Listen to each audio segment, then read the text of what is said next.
A partir de agora, você assiste Verdade e Vida. Um programa da Igreja Presbiteriana do Brasil. Restauração é uma das necessidades vitais nos dias de hoje. O nosso país está vivendo uma crise sem precedentes na história. Uma crise política, crise econômica, crise social, crise institucional, crise moral, familiar, crise espiritual. Mas a crise não é nova. 500 anos antes de Cristo, Neemias estava também enfrentando uma terrível crise em sua nação. A cidade de Jerusalém estava com seus muros quebrados, suas portas queimadas a fogo, e o povo debaixo de opróbrio e miséria. Nesse tempo, Deus levantou Neemias para ser um restaurador da nação.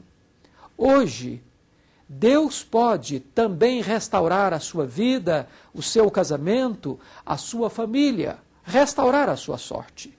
No programa Verdade e Vida de hoje, nós vamos tratar deste importantíssimo assunto e você é o meu convidado para conferir este relevante tema.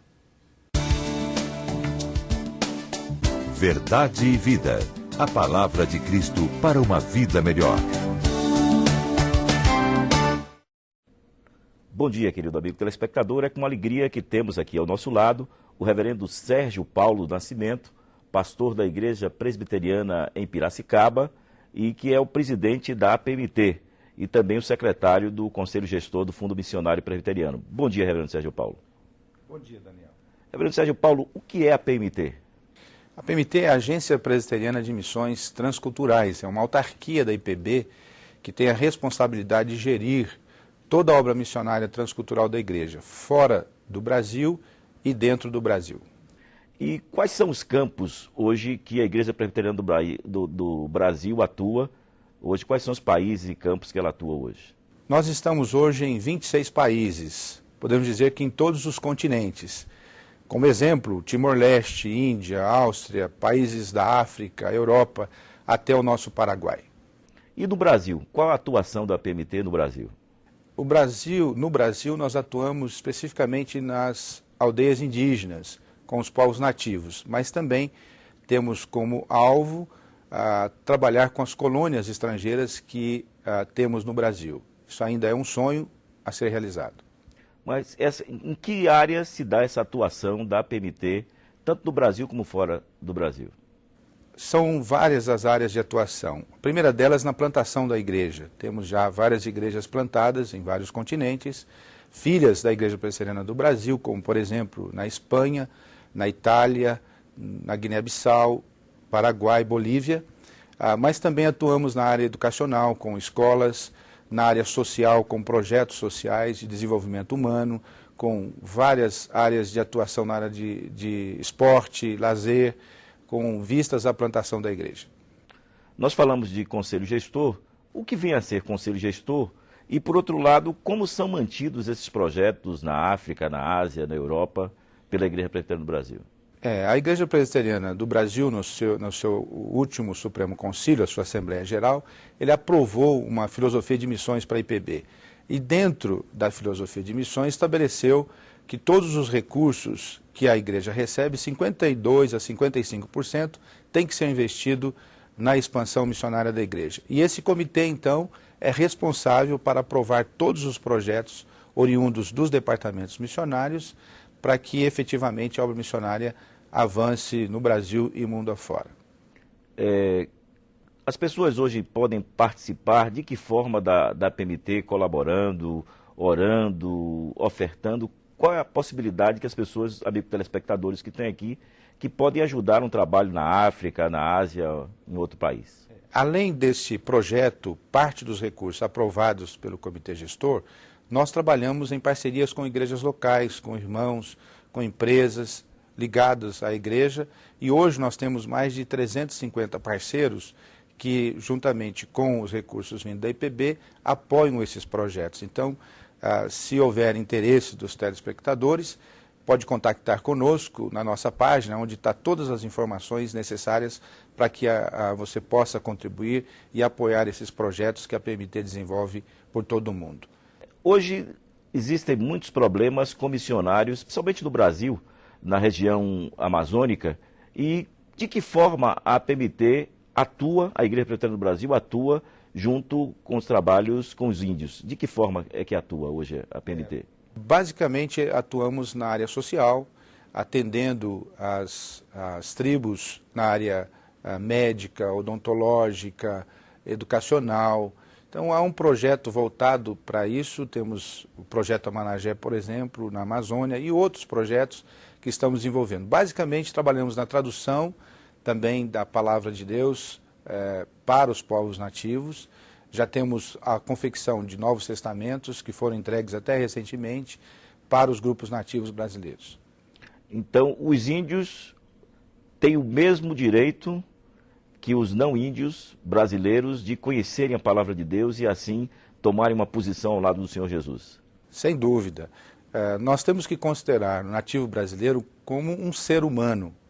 E isso tem sido o grande questionamento. Muitos não veem o nativo brasileiro como um ser humano na sua totalidade. E sendo um ser humano, ele tem que ter a mesma opção. A decisão é dele, mas todos devem ter a mesma opção de conhecer a palavra de Deus. Sabemos que Deus haverá de operar nas suas vidas. Agora, ele tem que ter essa oportunidade de ouvir a mensagem de salvação que Jesus nos trouxe.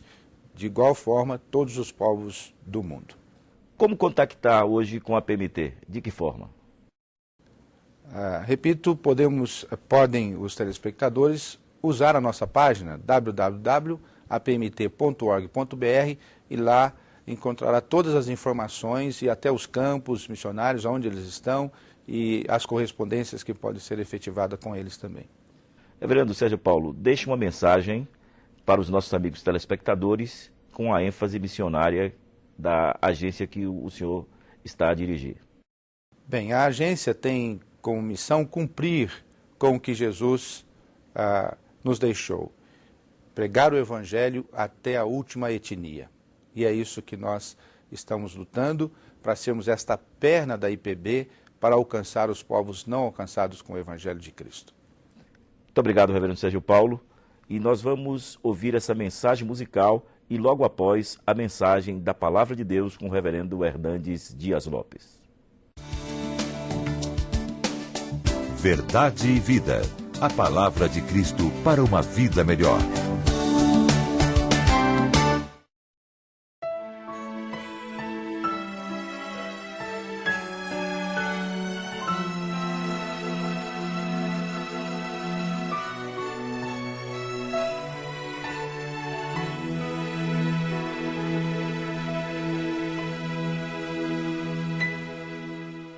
Eu sempre quis ligar a terra e o céu, livrar o homem réu por mim.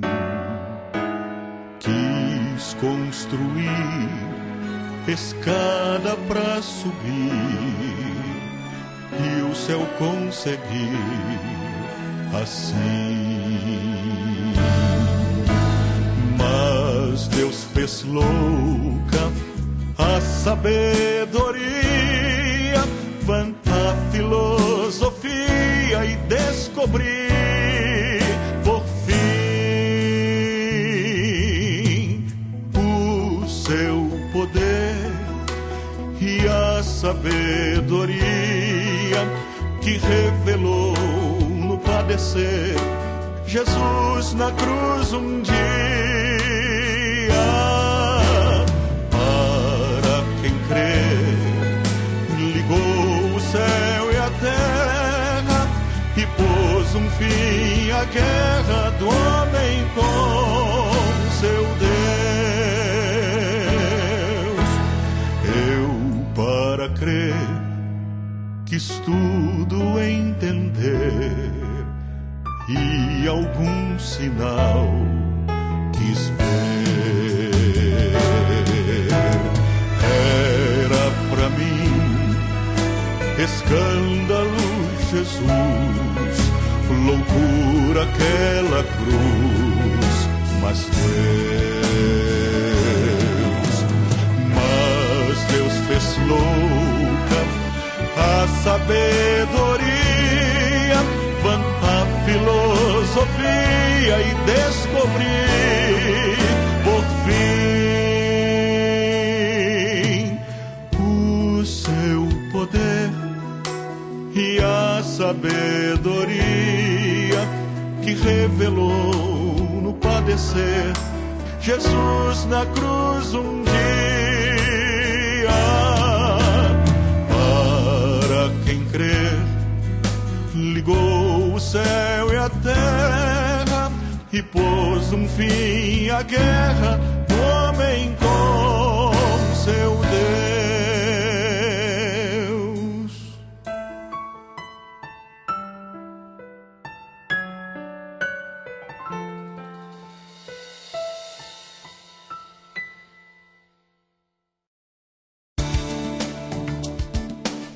Verdade e Vida. Uma palavra de esperança para um mundo em crise. Crise parece ser a palavra de ordem destes dias. Estamos vivendo uma crise sem paralelos na política, na economia, na vida moral, na vida social, na igreja, em todos os segmentos da sociedade. Parece que as pessoas estão confusas e perdidas, sem balizas, sem critérios, sem princípios absolutos. Nós estamos vivendo a caotização, a confusão geral de todas as instituições e de todos os princípios que devem reger essa sociedade. O livro de Neemias nos ajuda a agir e também a compreender com mais clareza esta questão da necessidade de restauração nesse tempo de crise.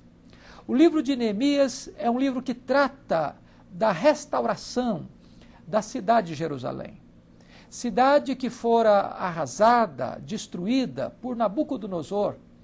E o povo de Jerusalém foi levado cativo para a Babilônia e lá passou no cativeiro 70 anos. Mesmo depois da volta do cativeiro, quando Nabucodonosor já tinha caído do poder e um novo império já tinha se levantado no cenário mundial, o Império Medo-Persa, o rei Dario permitiu que o povo voltasse para a Palestina e, quando o povo voltou para restaurar a cidade, para reerguer a cidade, para reconstruir os muros, para reconstruir o templo e para começar novamente a vida em Jerusalém. Mas, quando chegaram naquela cidade, os samaritanos se opuseram à reconstrução da cidade. E eles se levantaram com forte oposição, de tal maneira que eles escreveram uma carta ao imperador Medo-Persa, o imperador Artaxerxes, levando a seguinte mensagem, que os judeus que haviam retornado estavam com outras intenções, queriam, na verdade, conspirar contra o rei. E desta maneira o rei assinou um edito proibindo a restauração e a reconstrução da cidade de Jerusalém. De tal maneira que a obra paralisou pela metade e o povo que estava vivendo depois do cativeiro estava vivendo debaixo de pobreza, de opróbrio e de intensa e cerrada perseguição. Foi nesse tempo que Neemias, que era copeiro do rei Artaxerxes, que era um homem de proa, de liderança, alguém que estava no topo do poder, recebeu a visita de um irmão dele, Anani, que viera de Jerusalém até a cidadela de Suzã, onde ficava o palácio de inverno do rei. E Neemias então pergunta para o seu irmão Anani, como é que ficaram os restantes que ficaram lá em Jerusalém e em Judá? Como é que é a situação do nosso povo diante dessa situação amarga que eles estão vivendo? E Anani disse para Neemias o seguinte, Neemias, aqueles que ficaram lá em Jerusalém estão debaixo de opróbrio e de grande miséria. Neemias, as portas estão queimadas a fogo e os muros estão quebrados e assolados. Quando Neemias escuta este relato, ele para, ele se assenta, ele chora, ele jejua, ele se humilha diante de Deus. E aqui eu quero olhar para esse texto com você para tirar daqui algumas lições muito importantes para a nossa vida. A primeira coisa para sermos um restaurador e para recebermos restauração é que nós temos que diagnosticar a situação em que nós estamos vivendo. Neemias conseguiu diagnosticar o problema que Jerusalém estava vivenciando.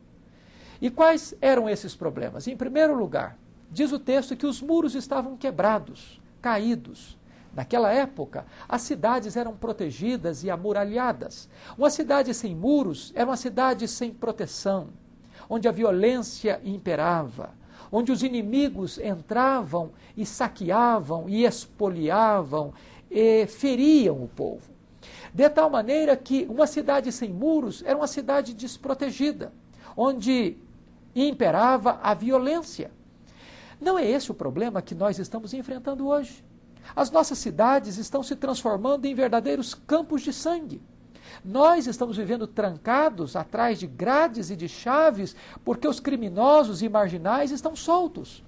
Nós estamos vivendo numa época em que a liberdade está limitada por causa da violência que cresce a cada dia nas barbas das nossas autoridades e diante, tantas vezes, do descaso de alguns, da conivência de outros, da impotência das autoridades, por um lado, e também, por outro lado, estes crimes organizados, essas máfias que agem com tanta violência, agem ao arrepio da lei.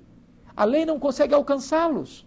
E por isso nós estamos vivendo o drama da insegurança pública tão grave nas nossas cidades. O segundo problema que Neemias identificou é que as portas estavam queimadas a fogo. O que isso significa? As portas naquela época eram onde os juízes ficavam para legislar e julgar a cidade. Era onde os juízes davam as suas sentenças. Portas queimadas a fogo significa que não tinha um poder judiciário em ação, que o poder repressor da lei para coibir o mal, para sentenciar os criminosos, estava de mãos atadas. E desta maneira, com o poder judiciário impotente, a criminalidade em ascensão, o povo vivia à mercê dos criminosos, dos inimigos, de toda sorte de vandalismo que impedia o povo de ser restabelecido e de reconstruir a cidade. Este é o problema que nós estamos vivendo hoje também.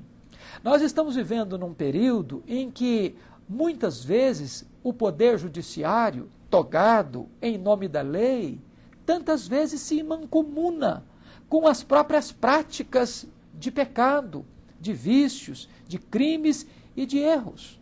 E quando o poder judiciário está impotente para tratar da questão do julgamento legítimo, legal, e com o peso devido daqueles que estão caminhando na contramão da lei, a população fica indefesa. A população fica insegura e a população fica absolutamente à mercê desta crise que graça e que enfia suas unhas e garras na vida do povo. A terceira crise que Neemias identifica é que o povo estava vivendo em grande miséria, ou seja, em grande pobreza. As pessoas voltaram para a terra prometida, voltaram para Jerusalém, mas estão vivendo em situação desumana, humilhante, de uma pobreza absolutamente extrema. As pessoas estão sem condições de reconstruir suas casas, sem condições de reconstruir os muros da cidade, sem condições de reconstruir o templo de adoração a Deus. As pessoas estão lá, mas vivendo no meio dos escombros. As pessoas estão impotentes diante da enormidade dos problemas que conspiram contra eles. Talvez um dos dramas mais amargos que a população brasileira está enfrentando hoje é a crise da pobreza. A riqueza se acumula nas mãos de poucos. A base da pirâmide social alarga-se ainda mais. e uma pequena minoria detém o poder econômico, a riqueza, os privilégios, os benefícios, e a população é entregue ao seu destino de uma situação amarga de pobreza, sem privilégios, sem oportunidades de educação, de saúde, de segurança. Por quê? Porque ela também está exposta a uma situação de desamparo, a uma situação de opróbrio, a uma situação de pobreza. Neemias identifica uma quarta causa, que era a situação de grande opróbrio. Não apenas a pobreza, mas os inimigos se aproveitavam desta pobreza para oprimir o povo, de fora para dentro. E de dentro do povo, no meio do povo, estavam os ricos, que certamente se locupletavam e utilizavam aquela crise para se enriquecerem ainda mais. De tal maneira que o povo estava completamente inseguro e minado e surrupiado em seus direitos, seja dos ataques de fora para dentro, seja da usura dos ricos dentro dos próprios círculos de sangue do seu próprio povo. O que Neemias fez? Neemias entendeu que uma crise daquela precisava ser enfrentada com oração e com jejum. E Neemias ora, Neemias jejua, Neemias chora, Neemias coloca aquela causa diante de Deus. Sabe como é que Neemias enfrenta isso? Com coragem de fazer pergunta. Fazer pergunta não é simples, não é fácil. E você não tem o direito de perguntar a alguém, como você vai? Se você não tem a disposição de ouvir e nem está pronto a se levantar em nome de Deus para ter e trazer solução daquele problema que você acaba de ser informado. Quando Neemias teve a coragem de perguntar, isso mudou a vida dele. Porque quando ele ficou sabendo da situação de Jerusalém, ele se viu responsabilizado para ser um instrumento de Deus na solução daquele problema. Este é o líder. O líder é aquele que está mais preocupado com o bem-estar do povo do que com o seu bem-estar pessoal. Ele está mais interessado em que o povo seja restaurado do que ele viva as benesses do poder, do conforto, da riqueza em que ele se encontra. Neemias se dispôs a deixar o palácio, seu alto salário, o seu conforto, a sua mesa rica, para ir para o meio do povo, sofredor, debaixo de opróbrio, de vexame, de vergonha, para ajudar o povo a restaurar a sua dignidade, restaurar os seus muros, restaurar as famílias, restaurar a dignidade daquela nação. O que é um líder? Quando Neemias chegou na cidade de Jerusalém, a cidade estava quebrada, os muros caídos, as portas queimadas a fogo, montões de pedra e de pó cobriam aquela cidade histórica e aquela cidade de Deus. Talvez, e certamente eu posso afirmar isso, as pessoas que estavam vivendo ali passaram décadas e décadas, anos e anos, vendo o mesmo quadro, vendo as mesmas pedras, vendo os mesmos montões e monturos cheios de pedras, de tijolos, de muros quebrados, dizendo assim, não tem jeito, não tem saída, não há alternativa para nós. As pessoas se acostumaram com a crise, as pessoas não tinham saída para a crise, até que chegou um homem visionário que entendeu que a crise tinha saída, que há solução, que há resposta, que há possibilidade de vencer este momento de crise e restaurar a dignidade da vida, da família, da igreja e da nação. Neemias, então, ao diagnosticar o problema, ele convoca a nação, convoca o povo para cobrar ânimo, para se reerguer, para se levantar e para reconstruir aquela cidade. Eles tiveram que enfrentar muitas lutas. Os inimigos vieram furiosos, e atacaram, e perturbaram, e acusaram, e tentaram levantar boatarias para amedrontar o povo, tentaram se infiltrar no meio do povo para desestabilizar o povo. Mas Neemias, com coragem, com determinação, enfrentou cada situação com valentia, com oração e com dependência de Deus. Hoje eu estou certo de que nós precisamos de restauração. Também a nossa nação precisa de restauração. Nós estamos vendo a nação sem rumos morais. A nossa juventude, tantas vezes, se capitulando às drogas. Nós estamos vendo a derrocada da família. Nós estamos percebendo que o casamento, a instituição divina, tem sido bombardeada. Nós estamos percebendo que até as igrejas estão confusas nos seus princípios e valores. E nós entendemos que este é um tempo de restauração. E a única saída que nós temos é voltarmos para Deus, é buscarmos a Deus, é fazermos o que Neemias fez, nos levantarmos em nome de Deus para realizar uma grande obra. Você também pode restaurar a sua vida, o seu casamento, a sua família, a igreja e ser um instrumento de restauração da sociedade, colocando a sua vida nas mãos de Deus. Este é um tempo que não pode mais esperar. Agora mesmo, Deus pode levantar você para ser um restaurador. Que Deus te abençoe, que você não se conforme com a crise e que hoje mesmo você se levante em nome de Jesus para fazer diferença na sua família, na sua igreja e na sua nação. Que Deus te abençoe em nome de Jesus. Verdade e Vida, mostrando o caminho do perdão e da vida eterna. Eu sou o caminho, e a verdade e a vida. Ninguém vem ao Pai senão por mim. A minha oração, meu desejo sincero, é que você possa ter sido impactado pela mensagem da Palavra de Deus, cujo tema hoje foi restauração. E que você possa se sentir, a partir de hoje, uma nova criatura em Cristo Jesus. Que você possa ter reconhecido Jesus como Senhor, como Salvador pessoal da sua vida. E a partir de agora, gozar da certeza da sua vida eterna em Cristo Jesus. Nesse domingo você é o nosso convidado especial. Queremos vê-lo na igreja presbiteriana mais próxima aí da sua residência.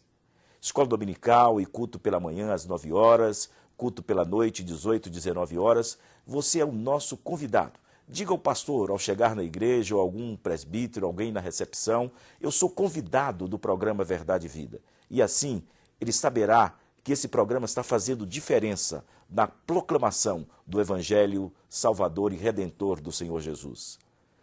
Ore pelo programa Verdade e Vida, para que o Senhor continue a dar autoridade nos princípios da palavra do Senhor para proclamar as santas verdades do Evangelho que restaura e que transforma.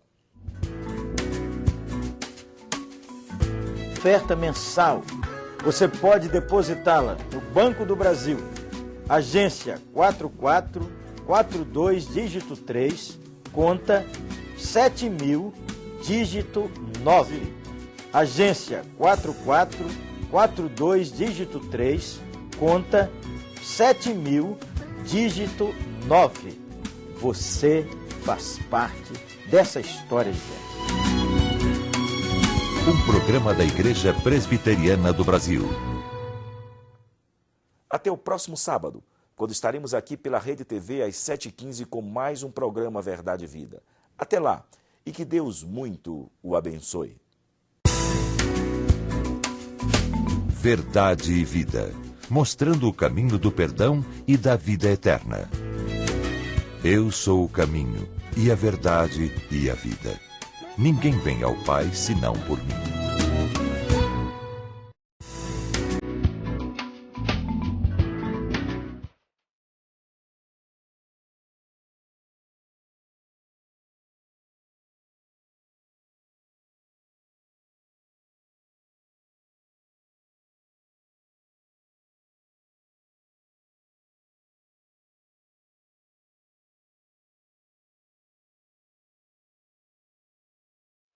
Verdade e Vida.